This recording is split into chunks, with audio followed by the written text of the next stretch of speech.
விதை விதைச்சவன் மறக்கலாம், விதைகள் மறப்பதில்லை. அந்த பழமொழிக்கு ஏற்ற மாதிரி நாங்கள் விதைச்ச விதையெல்லாம் வந்து நல்லா வளர்ந்து துளுத்து எங்களுக்கு காய் கனி பூக்கள்னு கொடுத்துட்டு இருந்தது. ஒரு சில ரீசனால் இப்போ நாங்கள் இந்த கார்டனை வந்து க்ளீன் பண்ணி ஆகணும். நிறைய வாட்டி சொல்லியிருக்கேன், இந்த இடம் வந்து செடிகள் வைக்கிறனால எங்களுக்கு தண்ணி வந்து உள்ள சீலிங்கில் ஊற ஆரம்பிச்சிருக்கு, க்ளீன் பண்ணுறது ரொம்ப கஷ்டமாயிடுச்சின்னு. அதனால் இது எல்லாத்தையும் நாங்கள் வந்து தூக்கி போட போகிறதில்ல. ஒரு சில செடிகள் வந்து எங்களோட ரிலேட்டிவோட ஃபார்ம் ஹவுஸ்க்கு போக போகுது.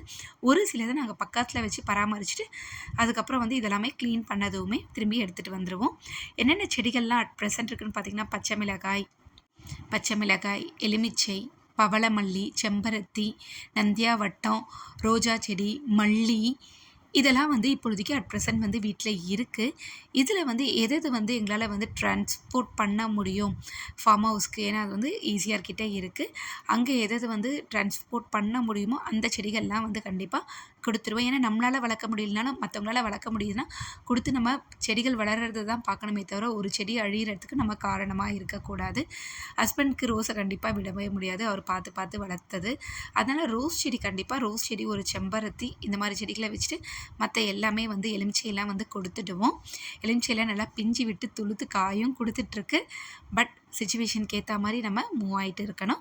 இந்த செடியெல்லாம் வந்து எங்கே வச்சுருக்கோம், அதோட க்ரோத்லாம் எப்படி இருக்குன்றது கண்டிப்பாக ஃப்யூச்சரில் வீடியோ கிடச்சா ஷேர் பண்ணுறேன். ஒரு ஷார்ட்ஸில் வந்து வீட்டில் நாங்கள் வெத்தலை கொடி, செம்பருத்தி, ரோஜா செடியெலாம் வந்து எதிர்க்க வீட்டு காலி கிரவுண்டில் வச்சுருக்கோம், அதையும் காமிச்சிருப்பேன். இப்போ மல்லிலாம் வந்து நாங்கள் ஜான்வரியில் ப்ரூன் பண்ணோம், நல்லா துளுத்து வருது.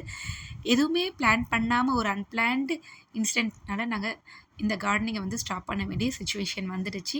ஸோ விதைகள் மறக்காமல் வளருது, விதைச்சவன் நம்ம மறந்துடுறோம். ஆனாலும் வந்து அதுக்கு எங்கேயாவது ஒரு இடத்துல உயிர் கொடுத்து அது வளர்கிறத பார்க்காம விட மாட்டோம். இந்த வீடியோ உங்களுக்கு பிடிச்சிருந்தால் லைக் பண்ணுங்கள்.